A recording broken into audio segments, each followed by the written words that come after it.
It was the toughest physical and mental thing I'd ever done. And I was willing to die for that moment.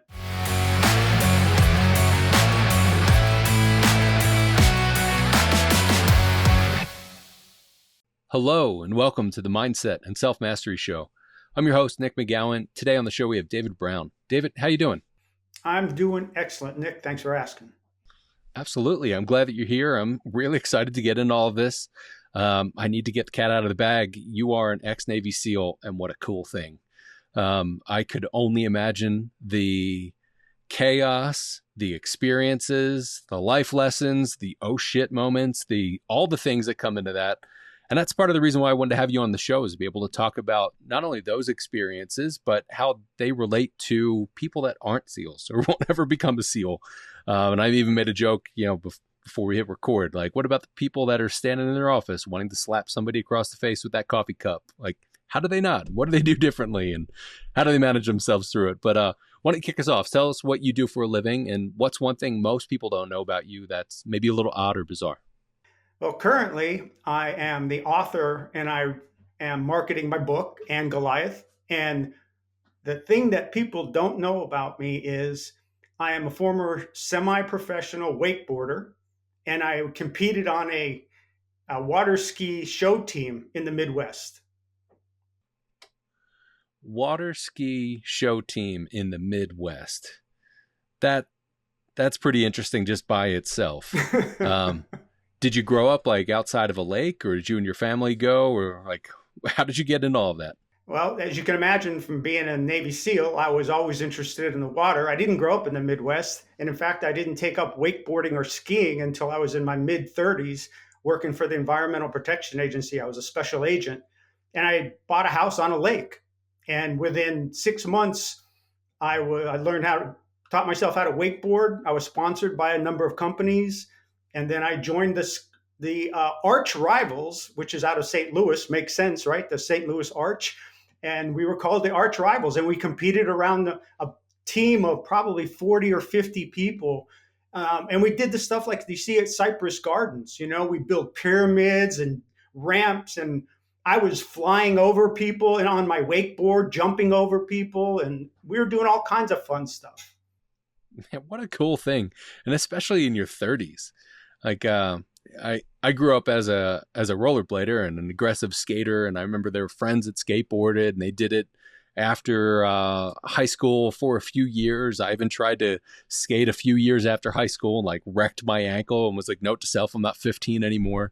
But there are certain people that are like, nah, you can't do it when you get older. You can't do certain things. And that's a clear, like, you bought a house and within 6 months you were like, fucking, I'm going to do this thing and get sponsored to do it. And next thing you know, you're jumping over people.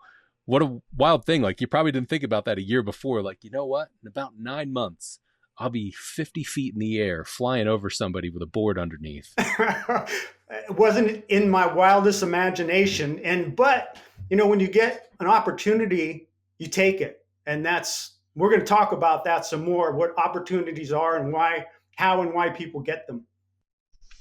Yeah, well, I mean, let's jump into that. Let's actually give a little bit of context of the things that you've done. Starting off, just as, you said you didn't grow up in the Midwest, but how you kind of grew up, the way that you grew up, the things that you dealt with as you grew up, and how you got into being a Navy SEAL, because that was sort of the reason of part of the thing that stood out to me. You talked about your height and size and still becoming a Navy SEAL, but like there was a lot that I'm sure you had to go through even as a kid, getting in through middle and high school and then getting into becoming a Navy SEAL. So give us context with that. Well, the bottom line is if I did not have the experiences that I did growing up, I would have never been able to make it through BUD/S. I was disadvantaged, as you pointed out, of my height. When growing up, I was always the smallest kid in school. In fact, I was smaller than most of the smallest girls in school, and I was picked on just like everyone else. But I never saw my height or my weight as a disadvantage. So for some reason in my mind, I was like, well, I can run faster than you. I can hide in places. I can climb trees better than you can. So it doesn't bother me to be a small kid, because there was a fat kid and there was a tall kid and there was a skinny kid. And, even though I got picked on, I always stood up for myself. And once I learned if I landed the first punch I usually could win the fight because people really don't want to fight, right? And very few people have actually been hit in the face. And so when they get punch them in the nose, doesn't matter how big or small you are, somebody's going to be like, oh shit, I don't want that to happen again. So I learned how to fight at a very early age, and that gave me a lot of confidence. And moving into my teenage years, I tried to play football, and I could tell you when a guy who weighs 88 pounds tries out for the football team, you learn real quick about physics. And when 150-pound kid runs into an 88-pound kid, they get slaughtered. And I got slaughtered. And it taught me a big lesson in my life about quitting. I quit the football team. It was the worst experience I had in my life. I was ashamed. I felt this big. I felt as big as that I was. And I knew I needed to get out of that slump. How do you, I was a high school kid, and I felt like I was insignificant. And that's when I decided I changed. I had an epiphany. I was like, okay, I got to get out of this. So I joined the wrestling team. And when you're wrestling, you wrestle the people your same weight, right? So I wrestled at 98 pounds till I was a high school senior.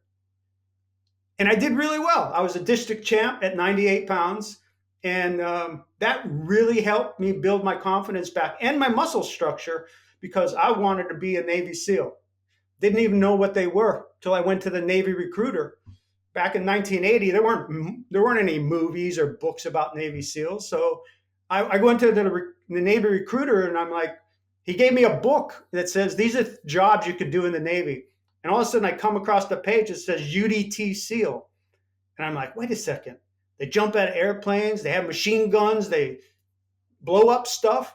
And I've been watching James Bond and Get Smart. I know that's funny, but all the movies, Voyage to the Bottom of the Sea, and so I'm like, and I love Jacques Cousteau, so I'm like, I'm going to be Jacques Cousteau with a machine gun. That's what I'm going to do. And so I walked into the recruiter. I said, this is what I'm going to do. And I didn't even weigh 100 pounds at the time. He laughed at me. He looks at me. He says, dude, there's no way you're going to be a Navy SEAL. These guys are all really big and in really good shape. And I don't know anybody who's ever become a Navy SEAL before. So he said, forget it. Pick something in that book that you can do. And I'm like, I went back and I looked at it again. And I went back to him and I said, this is what I'm going to do. And he was like, hey, you want to try? Go right ahead. And so I went in the Navy and get in the boot camp, tell everybody I'm going to be a Navy SEAL. And of course, everyone laughed at me. Just like, when I was a kid, they laughed at me because I was short, laughed at me wanting to play football, laughed at me for all the other stuff. So I was used to it, right? So I get to boot camp and I go take the screening test. Probably 30 or 40 guys taking the screening test for being a SEAL. I'm the only one who passes. And get back to my boot camp company, and the guys that are all pointing at me and laughing at me says, you're never going to be a SEAL. All of a sudden now they all want to be my friend, right? Hey, I want to be friends with the guy who's going to be a Navy SEAL. So all of a sudden I became popular. And so moving out to go to SEAL training, it's called BUDS, Basic Underwater Demolition SEAL Training. I'm checking in at the quarterdeck there, and quarterdeck, the desk was really high. It was over 5 feet tall. So I walk in and I'm coming up to here on the quarterdeck desk. And the guy looks over the desk at me and he says, yeah, can I help you? And I says, hey, I'm Dave Brown. I'm checking in for BUDS. And he looks over the desk. He's big smile on his face. He starts laughing. He says, you got to be kidding me. No. You aren't checking in for BUDS. You're here for like the boat unit or something, right? I said, no, I'm here to go through SEAL training. He said, somebody's playing a trick on me. And he starts laughing. Anyway, after we get through that, he finally gives me I give him my orders. I show him I'm actually there for BUDS. And I go on my way and I go in and check into the barracks. But this is a series of things through my entire life. So maybe for other people, they would have been discouraged or something, but it was just another day for me. This is people pointing at me saying you can't do something. That might be one of those like crossroad moments that happened way, way, way early that could have really disrupted somebody else. I always find that stuff super interesting where like family members, siblings can experience the same stuff in the house, but go off and do different things. I've got a really close friend that his mom told him when he was younger, him and his brother, don't run out in the middle of the street. You can get hit by a car and you could die. My friend went, okay, note to self, don't do something stupid like that. I'll do something else or whatever. And his brother got afraid, terrified, and then just shut down from all those things. But the simple little situation like that, like even where you're talking about, people were saying stuff like this to you all the time. Somebody could have just said, well, this is what life is. And then they've never gotten through all of that. But was that something that was kind of familial, like your family, they were really supportive in that sort of stuff? Or is just this is deeply innate, like I don't give a shit what anybody else says, I want to do the thing I want to do? Or both? I didn't realize it until I started doing the research for my book, and I came across a scientist, Robert Plomin, who wrote a book, and the book is called DNA, called Blueprint DNA, how DNA makes us who we are. And so I started doing some research into why the heck am I the way I am. As you just said, some people would have, you talk down to them or you discourage them and they shrivel up and they blow away. I can tell you, my parents weren't there to. My parents were not there to support me. When I was a wrestler, I had to ride. When I played football, I had to ride my bike to go to football practice. When I was a wrestler, I had to use the bus. They didn't care about my grades. When I told them we were going in the Navy, they were like, "Oh, see you later." Nice. So none of this was the nurture part of the nurture part. Then it was nature was taking its direction. This is the way I read it. It was in me from the beginning. I look back at my ancestors and I found out that my great great grandfather was actually a guard on a castle wall in the Netherlands. And every male in my family history has been in the military, and I didn't even know all this till I did the history. So it was in me to have this sheepdog trait and the confidence. All my ancestors were really small, and then I look back and what they did great things in the army of Holland and how they were in battles in Africa. And so I'm like, holy mackerel, this was in me the whole time. So when I say when I was a kid, I was willing to fight, it wasn't because someone was encouraging me to do it. Something was telling me to do it. What a wild thing. That makes me think of the genetics that we're just typically unaware of. Typically, trauma can be passed down genetically. There are traits and things that we're just unaware of. I'm sure there are people that were adopted that are like, well, I'm not really like my parents, and there's the nature part of it, or I guess that's more nurture in that sense, but the nature that's internal of this is who you are and the things that you've gone through. It sucks to hear that your parents weren't helpful, but I often think that we learn probably most what not to do from our parents than we do learn what to do from them. And it's on us to be able to do what we feel in life. So what a cool thing for you to be able to take that. So there's that. You had that innate ability to go, I don't give a shit what anybody else is saying. This is the thing I want to do. I want to go do this thing. Was there also a piece of that was kind of like, screw off, I'll show you people? Oh, there was a big part of that was, and it's still today. The worst thing to say to me is you can't do this because I'm going to say, watch me. I'm going to do it. And I'm going to prove to you that I'm better than you think I am. And that came out in so many aspects of my life, being a Navy SEAL and then becoming a special agent and doing law enforcement work. And I always set my standard to be not every everybody has performance reviews, right? Everybody wherever they work, you got a boss. They're going to give you a performance review. They're going to tell you all the things that they think you did right, and maybe some of the things they would like you to improve on. My goal, and it's always been to surpass anything that stupid performance report said on it. And I was going to disappoint myself way before I even came close to what the performance standards were. So I got up before everybody else. I got to work before everybody else. I worked twice as hard as everybody else because it wasn't about pleasing my boss. It was about me pleasing myself to get to that standard that I felt I could achieve. That's an important takeaway for everybody. That it's you. It doesn't matter about other people. Part of the reason for me asking that question and even your initial response, I'm thinking, well, how do you not allow that to just become toxic? Because there have been people, and I've experienced this in my own life, where it's like, well, fuck off. I'll show you I'm going to do this thing. And more so, it's because I want to tell them to go eat shit and like, you can't tell me anything else or whatever. But then there's also a part of me that's like, well, I also want to do it for me. And there's a balance to that. Like, if you're aware of it and you're like, I'm solely doing this so you can go away, or I'm doing this because I want to do this thing. I think there's a mixture of both of those that can be healthy. But if you're on one side or the other, it can be almost toxic. So how do you balance that? Well, number one, like you said, it has to be a motivator.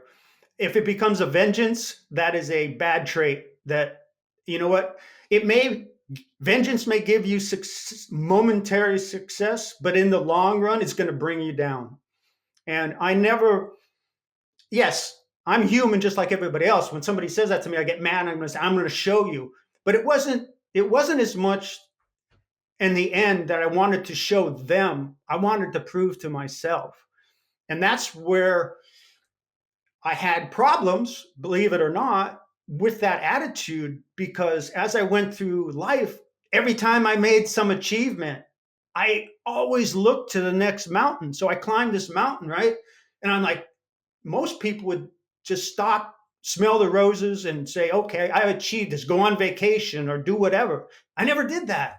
And after my long career with the federal government, I look back and I was like, am I even successful? What did I do?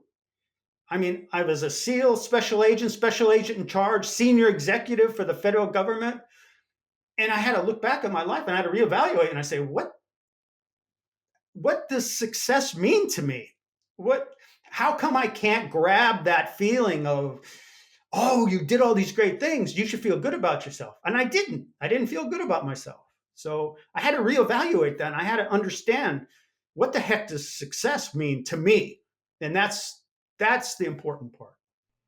Well, talk to us a bit about that. What did that look like? Because that can't be an easy thing. I mean, even as you talk about it, somebody that's going to listen to this is like, oh, well, I'm bitching about my mid-level management career, or my C-suite career, or my nonprofit I'm running. And it's like, well, shit, if you're at the end of your Navy SEAL career and all this, and you're asking same questions that I would be, how did you get through that? What did you do to be able to actually sit with that, sit with the discomfort with it, but then be able to work through it and turn it into not only the book, but everything else you're doing?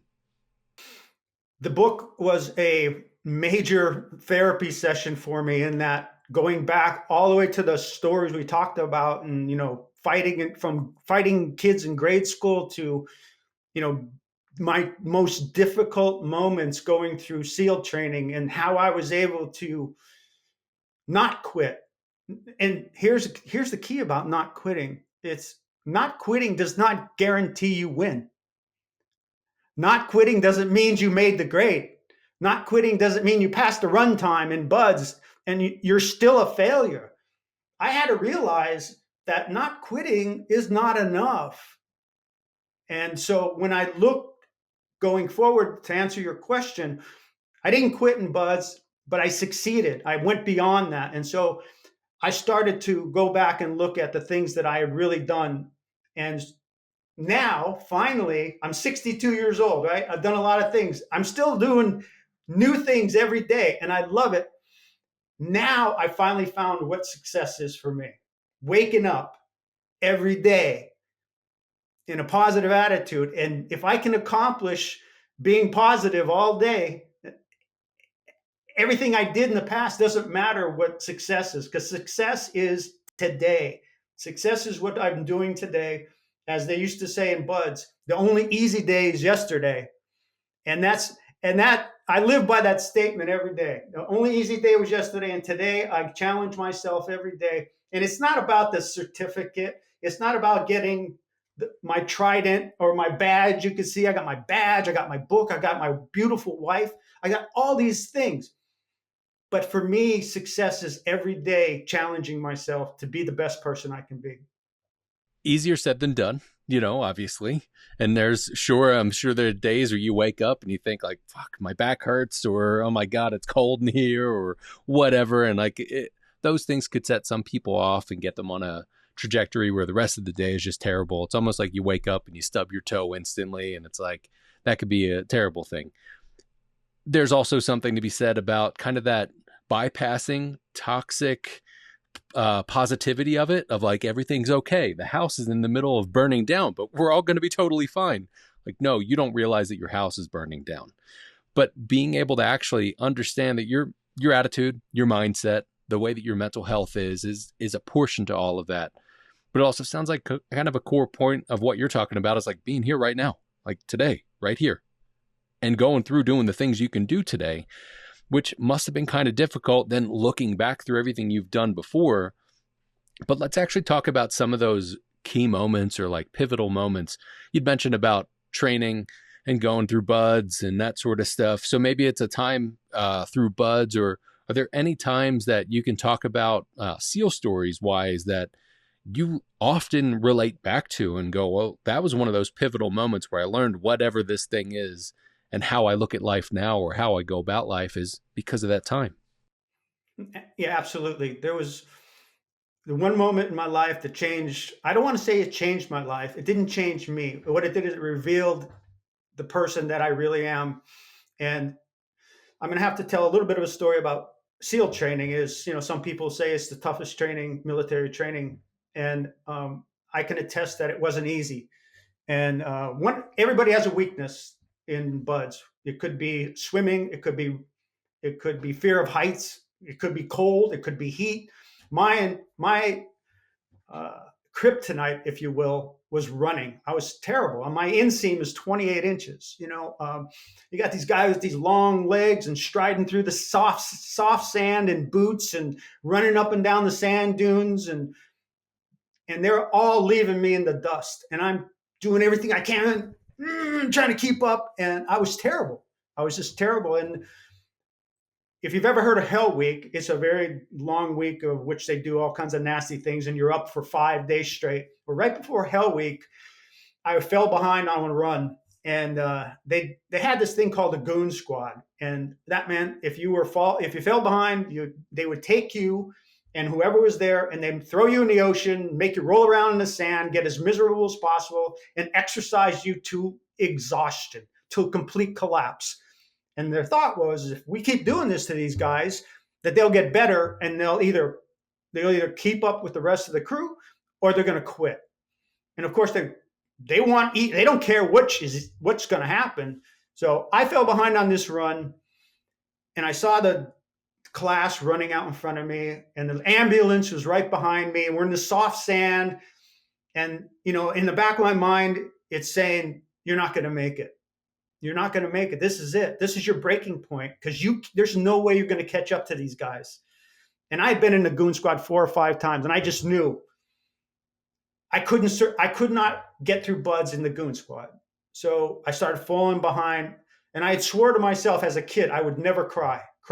Crying showed weakness, and I started crying. I I was crying not because I was physically hurt, because I was letting myself down. I was defeated, and I looked down at the sand, and I looked back at the ambulance, and I said, "This is it. I have a choice to make. I'm either going to quit, or I'm going to catch up to those guys. And if I can't catch up to them, I'm going to die trying." And I don't use that metaphorically. I'm telling you, I was willing to sacrifice my life to catch up to that freaking bunch of guys. And I was either going to do it, or I wasn't going to do it. I swear to God, I had an outer body experience. My mind just was like, I don't even remember running. Only thing I know was I flew through the sand, I caught up to them, and it changed my life. That moment, it was the toughest physical and mental thing I'd ever done, and I was willing to die for that moment. And if you have never been to the depth of your soul and willing to die for something, then if you have been, you understand what I'm talking about. It changes your life. And I know a lot of people have been through what I'm talking about. And so when I do something today or all through my career, whenever something got tough or difficult or situations, physical or mental, I always go back to that day in the sand. Nothing I've ever experienced could come close to that. So I know I always survive. Man, what a cool thing to be able to remember that, um, and feel that and have that reference point to go back to. It's definitely not a cool thing when you're in that moment of like, fuck, I'm either going to die or I'm going to do this or what. But that is one of those breaking points. And, I think that we as people can look for the easy way out a lot of the time. And we never really, like, you don't want to break your leg to learn a lesson, because if you can learn a lesson without breaking your leg and you can walk through the lesson, like, what a beautiful thing. But sometimes you have to go through that stuff to do it, but you at least have to be willing to do that work and whatever that looks like from there. So I appreciate you going through that stuff. And I love the fact that you've got that reference you can go back to. So for the people that are actively working through their own versions of that and they're on their path towards self-mastery, what sort of advice would you give to them? I think the biggest advice I can give to anyone who's going through a difficult situation is what we used to do is understand that get through what we call the evolution. Every day we had multiple things we had to do, and each one was called an evolution. It could have been a run, it could have been a swim, it could have been a test.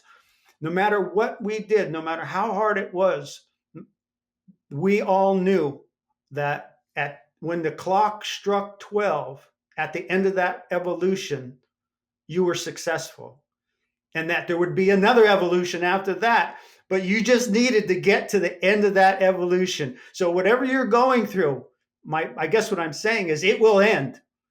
It will end, and there'll be another evolution that you're going to be challenged with. So when you're dealing with a mindset on something that's difficult, I mean, really difficult. I've been through some difficult things. Um, you know, I'm not going to, my book actually starts off with tragedy, standing by the coffin, death. I was near the end of my rope. I was homeless, living out of my truck.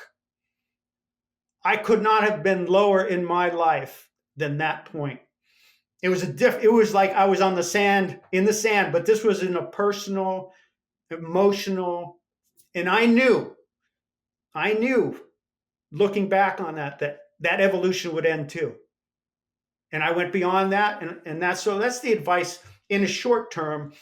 That's get through the evolution, people. The only easy day was yesterday. Get through that evolution. It's going to be okay. You're going to survive it.